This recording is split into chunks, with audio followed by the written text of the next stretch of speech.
Hey everybody, Christy from Happy and Healthy TV here with you guys tonight. Wow, today has been a stressful day on my end, running around Mama, who is very busy with patients and doing a lot of vitamin formulary. I've had my vitamin and amino acid thinking cap on all day, so I figured in honor of that, and in honor of stress, let me do a vitamin on B-complex, let me do a video, rather, yeah, let's not be dyslexic, on B-complex video of vitamins. Yeah, this has got to be edited. This is one of those days, guys, if you can follow what I'm saying. So last week, or about a week ago, we picked a vitamin out of a hat, and today, again, we're picking it out of the B-complex family. I've already done B1, so in the spirit of going in order, I guess we will go ahead and do vitamin B2 today. I did mention stress before when it has to do with B-complex vitamins, just kind of as an overview. One of my favorite things, honestly, to take for stress is B-complex. And again, when I talk about B-complex, I'm not just talking about vitamin B12, which everybody, for some strange reason, thinks it's like the only B vitamin that we assimilate for energy purposes. And yeah, B12 is chock full of energy-producing properties. However, we have to consider the other B vitamins that are involved. So yeah, today we'll go ahead and talk a little bit about B2, some of the foods that you can find B2 in, why it's beneficial for you, and just kind of give you a quick overview. So I'm just looking on here for cute little PowerPoint on this. So, so B2, most people don't know, riboflavin was actually originally known as vitamin G, like in George. I think that's pretty interesting. For some strange reason, as the years went on, they went ahead and changed it. Particularly because of its ability to work all throughout the Krebs cycle. B2 is very much affiliated with the metabolism of fats, along with the amino acid L-carnitine. So a lot of patients that I see in my practice with gallbladder problems, your gallbladder is what the organ that is responsible for digesting fat, right? And when we look at the digestive system as a whole, we want to remember that if the gallbladder is not working quite so well, it could actually just be a simple thing of deficiency of B2 and L-carnitine. So I actually had an interesting experience I'll share quickly before we jump into good old riboflavin here, or formerly known as vitamin G as in George. I actually had complications from Lyme disease with my digestion back in, I think this is like late 2013 when I was first diagnosed, or a little after I was diagnosed with Lyme meningitis. I went up having an issue where my gallbladder was like so gross, it was like full of sludge and stuff. And it was just like not contracting properly, which I thought was crazy because my diet is basically rabbit food. I eat a lot of kale and carrots and veggies and fruits and fish and, you know, only like organic poultry and everything. So yeah, I thought that was kind of strange, but again, understanding the detox pathways that are involved when you have a later stage Lyme disease, those are really affected. So the body's not detoxing, the liver backs up, everything starts to back up, so there goes the gallbladder having sludge in it. So I had a surgeon that was like dead set on taking out my gallbladder, and I had turned around to a resident, I remember, and said, yeah, I'm not doing that. There's definitely another way around this. So sure enough, there was. You know, it's a Krebs cycle. It's so easy. I took a bunch of B2 and L-carnitine, and lo and behold, my gallbladder started working again. Sludge went away, and that surgeon really didn't look too happy when he came back in the room and couldn't understand why my gallbladder had started working. I did happen to tell him, I'm the person that gets your patients after they don't have a gallbladder anymore. If you've had your gallbladder removed, some of my patients that have had that type of surgery done will have an issue with digesting fats for the rest of their life. So one of the things they'll do is supplement B2 and carnitine. It kind of, it's a placeholder. It's not replacing an organ, but it obviously is going to help with the assimilation and digestion of fat. So some patients are not that great with it.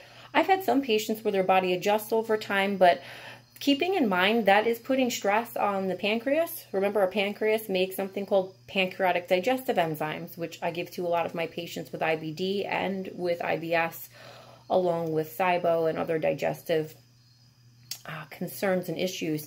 So yeah, B2 is really, really important to the gallbladder is the point here. It's very important for fat metabolism.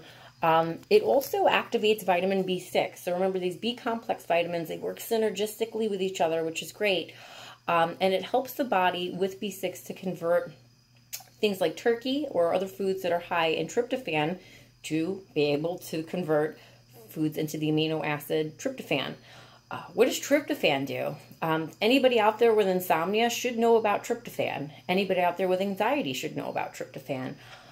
People out there with a multitude of health, well, anything really, should know about tryptophan. I joke around, it's the stuff that's in turkey that makes everybody pass out at Thanksgiving dinner, but that's not completely true. Tryptophan is very much responsible neurotransmitter and amino to activate neurotransmitters. So it's a really important amino, and a lot of times I see that's low in patients, so I like to bring that up. So what are signs if you have a B2 deficiency? One of the things that we'll see is the sensitivity to light. All right, so let's take out people like me who have blue eyes. So I have lighter eyes. People with lighter eyes are typically more sensitive to the sun. But if you have something like uveitis or something along the lines of that, which is common actually with IBD, particularly with Crohn's, not as much with colitis. I'm not sure why, something having to do with small intestine metabolism, but that's a concern. So if you're sensitive to light, you might want to find a nutritionist like myself who can check your B2. If you tear a lot or burn or itch around your eyes, okay, yeah, that could be allergies, but it might not be. It might actually be a B2 deficiency. You should get checked out for that. If you have soreness, excuse my computer there, guys, soreness around your lips, your mouth, or your tongue, or it's like almost like a cracking. I've seen sometimes kids get this a lot. I've seen this a lot with my peds patients, especially children on the spectrum, if they're rubbing their face often, or if they have certain tics or things that they're having repetitive behaviors, or if they have OCD and they're doing things like that. I've seen a lot of things with soreness around there, so B2 can actually help with that. If you start seeing peeling skin, particularly around your nose, there's all kinds of cute things or cool things, not per se cute, you know, peeling around your nose is probably not fun unless you've just had sunburn and there's a reasonable explanation for it. Probably a B2 deficiency, and actually that can treat sunburn around your nose. If you take B2, take it out of a capsule and mix it with some olive oil or some coconut oil, that actually would help with peeling if you had that on your nose. So what foods in the food kingdom have B2 in them? So of course, obviously you can get them from supplementing B2, and most people don't get enough today. Depending on the person's body weight, I've gone up to like 1,000 micrograms of B2 a day. It's water soluble, so I don't have to worry about somebody overdosing on it. But again, excuse me, you don't want to get too much of it, just like anything else. It's not a good thing. Liver is really super high in B2. You guys heard me talk about liver on another vitamin video and talked about how I did not love liver. It's like the only food I think I don't like. However, it's absolutely something I throw into my diet every once in a blue. It does have that B2 in it. Cremini mushrooms, which are super good and have a lot of B2. Venison. If anybody is a fan of eating deer meat, you can check that out. You're getting tons of B2 if that's something that's a part of your diet. Caribou, which are in the same family. If you're up northern states that have animals that live in colder climates, you'll run into those types of meats that are high in B2 as well. Yogurt's high in B2. Of course, I'd always recommend an organic yogurt. Particularly from Beyond Organic, Jordan Rubin's Amasi is fabulous, and it's free of A1 beta-caseinate, which is what I call the devil in the milk, or Jordan Rubin calls the devil in the milk. That is that casein that is a protein that's very difficult to digest. So he uses zebu cows only at his ranch, so they do not have the genetic marker to make that type of casein that is not healthy for us. So definitely recommend his products. They are organic, they're grass-fed and finished, which there's a difference too. That's something I'll do a video on another day. Soybeans, really high in B2, but when I talk about soy, guys, one of the things that's always of concern is if you are a male and you're ingesting